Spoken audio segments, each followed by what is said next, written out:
Welcome back to The Explainer. Today, we're putting on our institutional risk analyst hats and digging into a really fascinating case, Fluence Energy. It's a company with explosive, undeniable growth, but man, it's also facing some pretty severe foundational threats.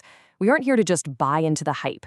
We want to genuinely evaluate the real financial risks and the actual growth potential for anyone thinking about investing here. Let's jump right into this wild number. A massive 98% stock surge dating from May 2026. This wasn't just a slow, gradual climb, you guys. This was a violent upward re-rating. And what drove it?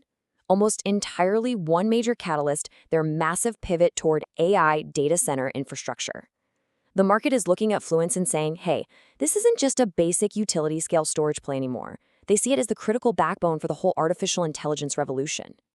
And the momentum? It's backed up by this absolutely staggering $5.6 billion record contracted backlog. When you look at their top line, you can't deny the growth is robust.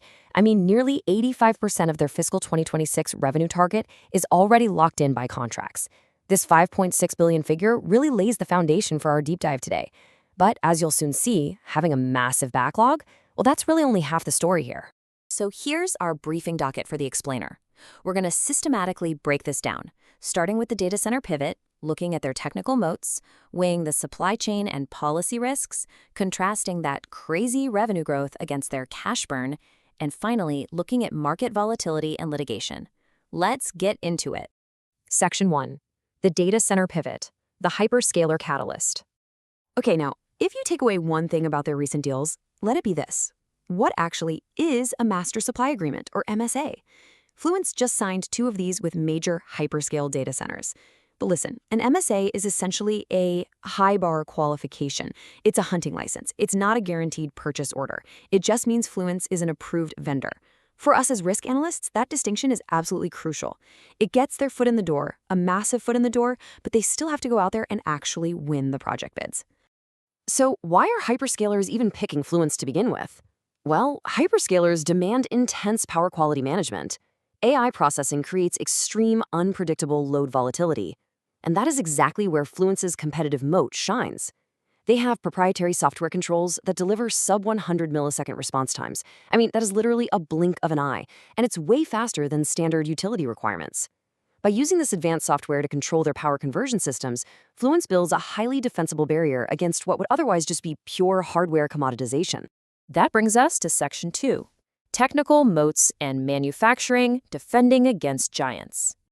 To compete on a global scale, Fluence is leaning heavily on their new Vietnam superfactory. Just look at these numbers. We're talking 35 gigawatt hours of projected annual capacity with a fully automated process from module assembly all the way to commissioning. Why does this matter to us? Because it specifically targets a 30% reduction in global delivery times.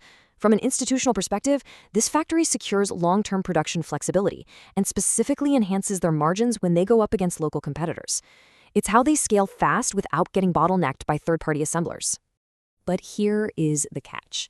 We have to compare Fluence's pure-play software defensible model against vertically integrated giants like Tesla or BYD. Tesla has deep pockets and massive captive battery manufacturing. Fluence? They actually don't manufacture the core battery cells themselves. They rely completely on suppliers. So their entire economic durability against these juggernauts relies 100% on maintaining that superior software and integration edge we just talked about. All right, let's zoom out a bit for Section 3, supply chain and policy risks, the geopolitical matrix.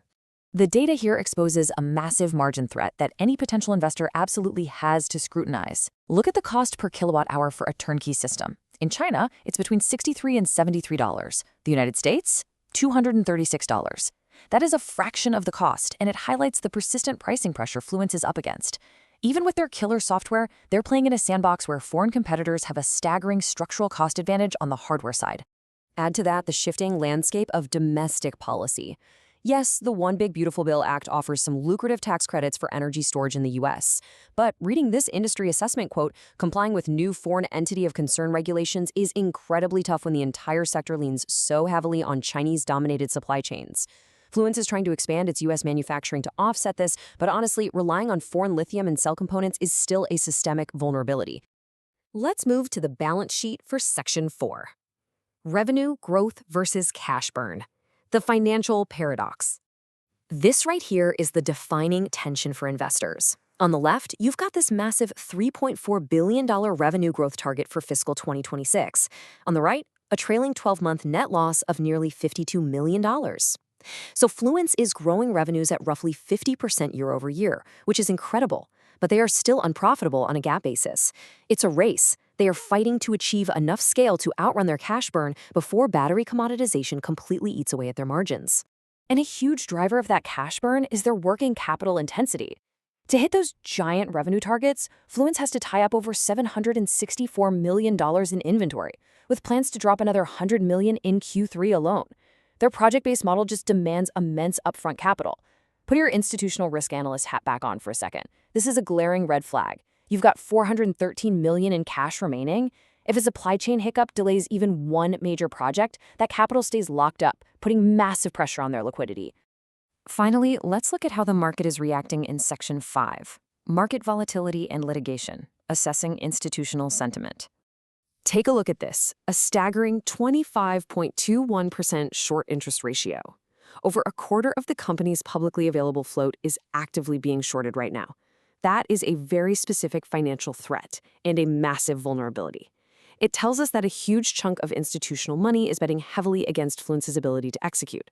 On the flip side, though, if Fluence does successfully convert an MSA into a massive purchase order, this exact same metric becomes rocket fuel for an epic short squeeze. Tracking their recent timeline really reveals a complex web of shifting investor sentiment. Look at the insider trading signals, they're totally mixed. We have directors buying shares in early 2025, which shows confidence, but then another selling in 2026, reportedly to cover tax obligations. Meanwhile, hovering over all of this is an ongoing class action lawsuit and a new investigation into their foundational relationships with Siemens and AES. For long-term investors, these legal clouds can severely damage confidence and share price stability, no matter how good their tech is. We're going to conclude our assessment by looking at the extreme divergence in analyst models. It's kind of wild. You've got an $8 bear case warning that global battery oversupply will just crush system prices. Then you have a $28 bull case betting that those hyperscaler MSAs turn into over $2 billion in revenue. This massive $20 spread reflects profound institutional uncertainty. Nobody really knows which force is going to win out, the explosive AI-driven growth or the brutal structural margin compression. So, as we wrap up this explainer, you have to weigh all this evidence and ask yourself the big question. Can Fluence convert its hyperscaler software advantage, those sub-100 millisecond response times, into durable profits before the structural forces of battery commoditization compress its margins? It's a true financial paradox of hypergrowth slamming into severe cash burn. I'd highly recommend keeping a close eye on their Q3 execution because, honestly, it might just dictate the entire future of the company. Thanks for joining me on this deep dive.